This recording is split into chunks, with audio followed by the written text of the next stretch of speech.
اللہ کا ڈر کیسے پہچانا جاتا ہے کہ بندہ تنہائی میں گناہ سے بچتا ہے کہ نہیں بچتا ہے، یہاں سے پہچانا جاتا ہے۔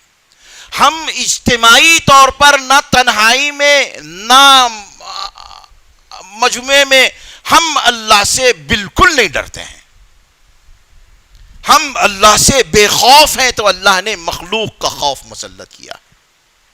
جب اللہ سے بندہ نہیں ڈرتا ہے تو اللہ مخلوق سے ڈراتے ہیں۔ حضرت علی رضی اللہ عنہ کا یہ قول ہے، فرماتے ہیں، ایک خطبہ ہے پورا حضرت علی کا، فرماتے ہیں کہ جو انسان اپنے سجدوں میں اپنے گناہوں پر روتا ہے اس کو تقدیر پر رونا نہیں پڑتا ہے۔ کیا بات کہی ہے، اللہ اکبر، سونے کے پانی سے لکھنے کی۔ دیکھو، جو اللہ کے سامنے دعاؤں میں رو لیتا ہے اور عبادتوں میں رو لیتا ہے اس کو پھر حالات پر رونا نہیں پڑتا ہے، تقدیر پر رونا نہیں پڑتا ہے۔ فرمایا کہ جو اللہ سے نہیں ڈرتا ہے پھر اللہ اپنی چھوٹی چھوٹی مخلوق سے اس کو ڈراتے ہیں، پھر اس کو، اور جو اللہ سے امید نہیں باندھتا ہے اللہ اس کو مخلوق کے حوالے کر دیتے ہیں۔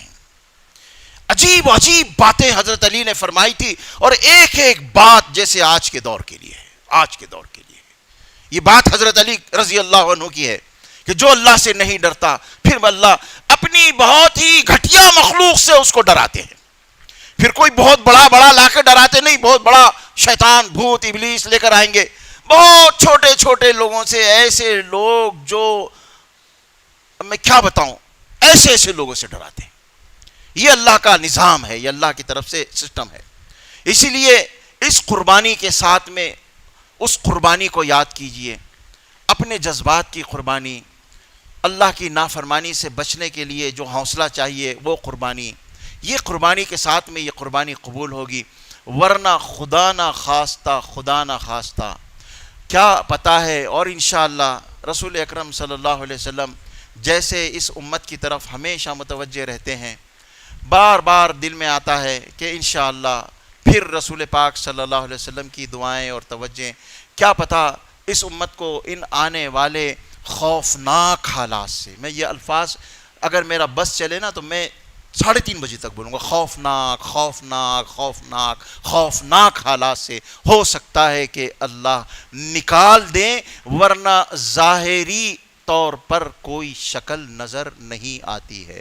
فلا تخافوہم، ان سے مت ڈرو، خافونی، مجھ سے ڈرو، اللہ کہہ رہے ہیں۔ میں نے پہلے بھی بتایا تھا، اللہ نے صاف کہہ دیا ہے کہ الیوم یئس الذین کفروا من دینکم فلا تخشوہم، ڈرو مت ان سے، ڈرنے کی ضرورت نہیں۔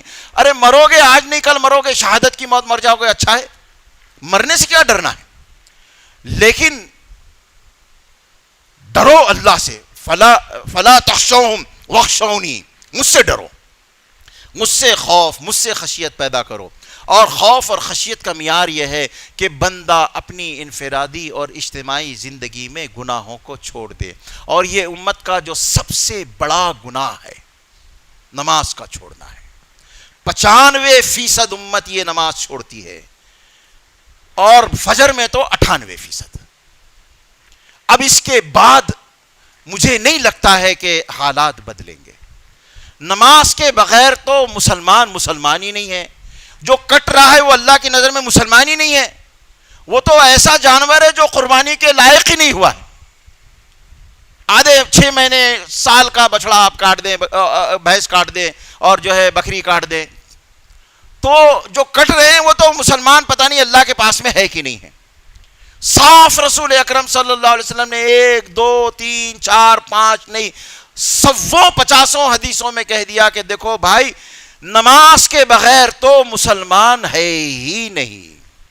یہ مسلمان کا اتنا بڑا گناہ ہے، اتنا بڑا گناہ ہے، اور 95 نمازوں میں اور فجر میں 98% امت سو رہی ہے۔ اب یہ سوتی امت کو اللہ پالے گا؟ کب تک پالے گا؟ کب تک ان کو رعایت دے گا؟ کب تک ان کو سونے دے گا؟ ارے اللہ کا بھی تو ایک سسٹم ہے، ایک نظام ہے، ایسے ہی سوتوں کو، ایسے ہی سستاڑ اور ناکارہ نکمے امتوں کو پالتا رہے گا، اور اپنے نبی کو اور اپنے دین کو بدنام کرتا رہے گا۔ اللہ نہیں چاہتے ہیں کہ اللہ کا نبی اور اس کا دین بدنام ہو، پھر چاہے مسلمان کٹ جائے تو کٹ جائے، اس کے اللہ کو کوئی پرواہ نہیں ہے۔ اس لیے بہت زیادہ تیزی کے ساتھ میں یہ وقت آ چکا ہے کہ اب ہم اللہ کی طرف رجوع ہو جائیں، نمازوں کا اہتمام کریں، نمازوں کی پابندی کریں، دعاؤں کا اہتمام کریں۔